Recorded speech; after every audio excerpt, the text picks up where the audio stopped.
Guys, have you ever given it a thought that if you improve by just 1% every day, within 365 days, you will have improved by 365%? Oh my goodness, isn't it beautiful?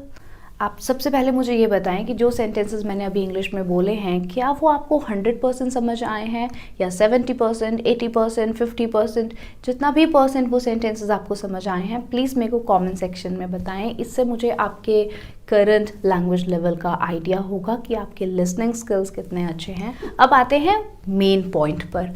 देखिए, अगर आप feel कर रहे हैं कि आपका जो level है वो एक बेसिक लेवल पर आकर स्टक हो गया है और आप स्ट्रेस्ड आउट है कि अब नेक्स्ट लेवल पर कैसे जाना है, तो उसका सीक्रेट ये है कि आपको खुद को बस रोज़ 1% बेहतर करना है और साल के अंत तक आप खुद को 365% बेहतर पाएंगे। तो करना ये है कि बस रोज़ एक ऐसी वीडियो देखें जो आपके बेसिक सेंटेंसेस को रिप्लेस करके उनको एडवांस्ड बनाने की हेल्प करे और उन एडवांस सेंटेंसेस को बोलने की बार बार प्रैक्टिस करें, ताकि जब आप उनको रियल लाइफ में बोलें सेंटेंसेस को तो आप कॉन्फिडेंट फील करें, आपकी वोकैबुलरी और कलरफुल हो, डाइवर्सिफाइड हो और आप एक अच्छे कॉन्वर्सेशनलिस्ट बन पाएँ। इसीलिए आज की वीडियो में मैं आपको 30 कुछ ऐसे बेसिक सेंटेंसेस को रिप्लेस करना सिखाना चाहती हूँ एडवांस्ड इंग्लिश सेंटेंसेस से, ताकि आप ये टेक्निक सीख पाएँ कि आपको करना क्या है। एक लिस्ट बनाएं कि वो कौन से सेंटेंसेस हैं जो आपको रोज़ बोलने होते हैं। बस उन सेंटेंसेस को हटाकर इन एडवांस सेंटेंसेस को धीरे धीरे इनकॉर्पोरेट करना शुरू करें। इनकॉर्पोरेट करना मतलब शामिल करना शुरू करें अपनी आम बोलचाल की भाषा में। मेरा नाम विद्युषी है and this course is brought to you by Ocean English Academy. अगर आप बहुत क्विक इम्प्रूवमेंट चाहते हैं अपने इंग्लिश कम्युनिकेशन स्किल्स में, तो आप हमें इस नंबर पर कॉल करके हमारे पेड कोर्सेज ज्वाइन कर सकते हैं।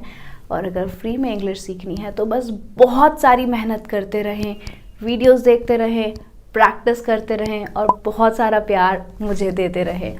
चलिए वीडियो शुरू करते हैं। शुरुआत एक बहुत बेसिक सिचुएशन से करते हैं जहां आप दूसरे से पूछना चाहते हैं कि वो कैसे हैं। तो हाउ आर यू ना बोलकर आप कह सकते हैं हाउ हैव यू बीन। इसका मतलब है कि जब हम लास्ट टाइम मिले थे तब से अब तक आप कैसे हैं। How have you been. अगर आपको बोलने में इस सेंटेंस को थोड़ा सा हेजिटेशन हो तो 3-4 बार मैसेजेस के थ्रू इस सेंटेंस को लिखें और 4th टाइम बोलने का करेज लेकर आएँ और कहें hi how have you been, मतलब आखिरी टाइम से लेकर अब तक आप कैसे हैं। या आप पूछ सकते हैं कि आप कैसा कर रहे हैं अपनी लाइफ में, लाइफ कैसी चल रही है, हाउ आर यू डूइंग। अब इस सेंटेंस में आपको क्या करना है, डूइंग का जो जी है इसको ड्रॉप कर दो, इसको प्रोनाउंस ही मत करो, इससे आपकी इंग्लिश थोड़ी और फ्लुएंट लगेगी। तो आप कहेंगे hi how are you doing, how are you doing. बोलें और रिपीट करें hi how have you been या फिर hi how are you doing. अब इसके रिस्पॉन्स में एक घिसा पिटा सा जवाब आई एम फाइन, मैं थक चुकी हूँ इस बोरिंग सेंटेंस से।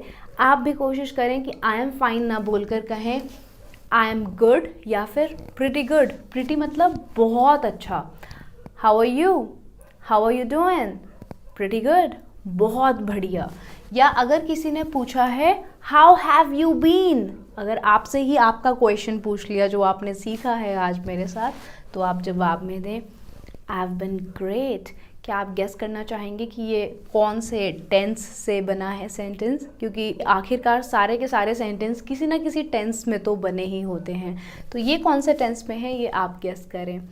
इंग्लिश है मैं बहुत अच्छा रहा हूँ, आई हैव बीन ग्रेट। या फिर how are you doing, I am doing great, I am doing good, I am doing pretty good. बहुत ज़्यादा कुछ नहीं बोलना तो कहें pretty good, how about you. तो अगर मैं आपसे कभी मिलूँगी और पूछूँगी hi how are you doing, तो आप कहें pretty good, how about you. मैं तो बहुत अच्छा हूँ, आप बताएं कैसे हैं, what about you. Next slide.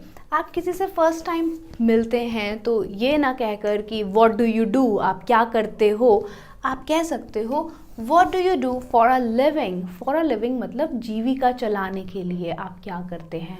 What do you do for a living, ये एक बहुत सोफिस्टिकेटेड इंग्लिश सेंटेंस है। आपको ये इंग्लिश प्रोग्राम्स में भी सुनने के लिए बार बार मिलेगा, वेब सीरीज़ में भी आप इसको सुनेंगे।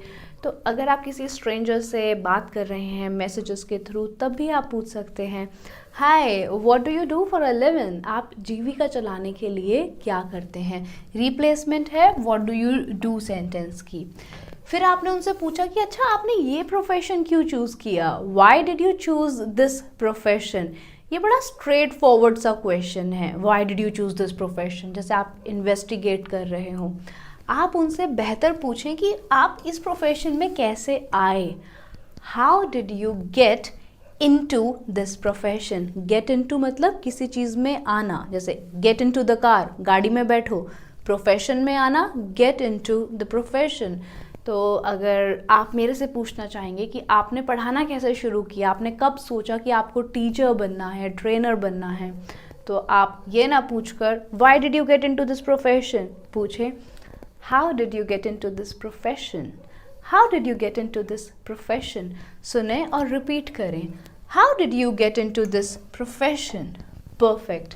अब थोड़े रैंडम सेंटेंसेस डिस्कस करते हैं। आपने कुछ बहुत डिलिशियस खाया है, बहुत टेस्टी खाया है, तो ये ना कहकर कि this food is delicious, this food is tasty, आप कह सकते हैं this it is finger licking good, मतलब इतना अच्छा है कि इंसान अपनी उंगलियां चाट जाए। It is finger licking good, this food is finger licking good. आपको खाना कैसा लगा? फिंगर लिकिंग गुड, बहुत ज़्यादा टेस्टी है। इट टेस्ट्स लाइक मोर, ऐसा मन कर रहा है कि और खाते रहो। It's finger licking good, it taste like मोर।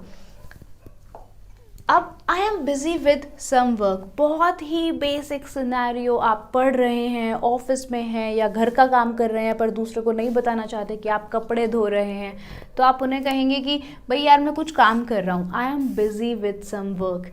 उस टाइम पर आप कह सकते हैं I am tied up with some work. Tied up का मतलब होता है बंधा होना, मतलब मैं किसी काम से बंधा हुआ हूँ, मैं एक काम कर रहा हूँ, मैं उसकी वजह से बिजी हूँ। I am tied up with some work, I call you in a while. मैं आपको थोड़ी देर में कॉल करता हूँ। सुने और रिपीट करें, I am tied up with some work, so I call you in a while if that is okay with you, अगर आपको बुरा ना लगे तो। सो sorry, I'm tied up with some work right now, so please allow me to call you back in a while. Allow me to call you back in a while मतलब मुझे आज्ञा दें कि मैं आपको थोड़ी सी देर में कॉल बैक कर पाऊँ। अब देखो, I am doing something, I'll call you in a while। अब I am busy ना कहकर आप ये भी कह सकते हो कि मैं किसी काम के बीच में हूँ। हो सकता है कि आप टीवी देख रहे हो या बर्तन धो रहे हो, पर आप दूसरे को नहीं बताना चाहते कि आप क्या काम कर रहे हैं, तो आप उनसे कहोगे यार मैं ना किसी काम के बीच में हूँ, मैं अभी कॉल करता हूँ। तो सिंपली कहें आई am in the middle of something, मैं किसी काम के बीच में हूँ। I am in the middle of something, I call you in a while. In a while मतलब थोड़ी सी देरी में, इन अ वाइल मतलब थोड़े से समय में। सो सुने और रिपीट करें, हेलो या Jack, actually I am in the middle of something, I call you back in a while. Listen and repeat, I am in the middle of something, I call you back in a while. Perfect. Next sentence, it is very impressive. ये बहुत ही बेहतरीन है, बहुत बढ़िया है। It is very impressive, ये ना कहकर आप कह सकते हैं bro it is next level. It is next level मतलब ये बहुत ही बढ़िया है, अलग ही लेवल पर है। पेंटिंग दिखाई है फ्रेंड ने या कुछ खरीद के लाया है, कुछ शॉपिंग करी है, बोलो इट्स नेक्स्ट लेवल। ये तो बहुत ही बढ़िया चीज़ है, इम्प्रेसिव है, नेक्स्ट लेवल पर है। अब आपने अपने फ्रेंड को कहा कि can we change our plans for tonight, क्या हम अपने आज के प्लान्स चेंज कर सकते हैं। फ्रेंड ने भी बोल दिया ठीक है, नो प्रॉब्लम। अब इन दोनों ही सेंटेंसेस को एडवांस तरीके से बोलने के लिए हम कह सकते हैं do you mind if we change our plans for tonight. क्या आपको बुरा तो नहीं लगेगा, क्या आप माइंड तो नहीं करोगे। डू यू माइंड, क्या आप माइंड करोगे if we change our plans for tonight, कि अगर हम अपने आज रात का प्लान चेंज कर दें, हम पार्टी में ना जाएं और बस घर बैठकर सो जाएं, रिलैक्स करें। तो आपका फ्रेंड रिप्लाई कर सकता है that should be all right, ये ठीक होना चाहिए। या वो कह सकता है नेवर माइंड, नेवर माइंड मतलब नो प्रॉब्लम, कोई प्रॉब्लम नहीं है, never mind, it is all right. या वो कह सकता है इट इज़ ओके बाय मी, मतलब मुझे कोई प्रॉब्लम नहीं है, मैं फ़ाइन हूँ, घूमने चलना है तो भी ठीक है, घर में रह कर आराम से रिलैक्स करना है तो भी ठीक है, इट इज़ ओके बाय मी। तो कभी भी अगर आपसे कोई कुछ भी पूछ रहा है कि ये कर लें क्या, तो आप कहेंगे इट्स ओके बाय मी, मेरे को ठीक है, मुझे कोई प्रॉब्लम नहीं है, इट्स ओके बाय मी। पर ये एक्सप्रेशन बहुत यूनिक था। Do you mind if we do this, do you mind if we reschedule our appointment for tomorrow, do you mind if I say no to her, अगर मैं उसको मना कर दूँ तो तुम्हें बुरा तो नहीं लगेगा, डू यू माइंड। ओके, अब देखो I don't like these colours, मेरे को ये वाले रंग पसंद नहीं हैं, इसको कह सकते हो I am not too fond of these colours. अगर एक ही रंग है, जैसे अगर आप किसी के लिए कोई ड्रेस लेकर जाते हैं और उसको वो ड्रेस नहीं पसंद आती उस ड्रेस के रंग की वजह से, तो वो ये भी कह सकता है I don't like this colour actually, मुझे ये रंग पसंद नहीं है। पोलाइटली, हम्बल तरीके से अगर कहना है तो मैं ऐसे कहूँगी I really love this dress but the problem is I am not too fond of this colour, मेरे को इस कलर का कोई ज़्यादा शौक़ नहीं है। पहले मैंने ड्रेस की तारीफ़ कर दी और फिर मैंने रंग के बारे में ये कह दिया कि ये रंग मुझे कुछ खास अच्छा नहीं लगता। तो I really love this dress but the problem is I am not too fond of this colour. एक रंग है तो दिस बोलें, बहुत सारे रंग हैं तो दीज बोलें। अब देखो आई थिंक सो कितना सेंटेंस अच्छा है, आप रोज़ ही बोलते हो। क्या आपको लगता है कि सर आएंगे? I think so. इसकी जगह आप कह सकते हैं आई सपोज सो। क्या आपको लगता है ऐसा होगा? हाँ, मुझे ऐसा लगता है ऐसा होगा, आई थिंक सो ना कहकर कहें आई सपोज सो। क्या आपको लगता है वो इंग्लिश सीख जाएगा? I think so, I suppose so. Next slide. It's really better now. किसी को तारीफ़ करके आपको बोलना है कि यार ये अब बहुत अच्छा है। जैसे आपने पहले किसी को बोला था I am not quite satisfied with your work, there is room for improvement. अब वो दोबारा बेचारा प्रेजेंटेशन बनाकर लाया और आपसे पूछ रहा है सर अब कैसी है, तो आप उसको रियली बेटर नाउ ना कहकर कहें it is miles better now, मतलब अब लाख गुना अच्छा है। पहले अगर इतनी दूरी का अच्छा था तो अब इतनी दूरी का अच्छा है, it is miles better now. Party was really fun and exciting. Party बहुत ही ज़बरदस्त थी। Party was fun and exciting. Party was lit. Lit मतलब कोई भी चीज़ बहुत ही एक्साइटिंग थी, फन थी, मतलब जान थी उस जगह में। तो अगर आप अपने दोस्त को बताना चाहते हो कि यार पार्टी कल रात बहुत अच्छी थी, party was lit last night. आप अभी अभी पार्टी में कहें और कह रहे हैं कि यार पार्टी बहुत ही बढ़िया है, तो कहें this party is lit man. Okay, अब प्लीज़ डोंट गेट एंग्री, गुस्सा मत हो। Don't freak out.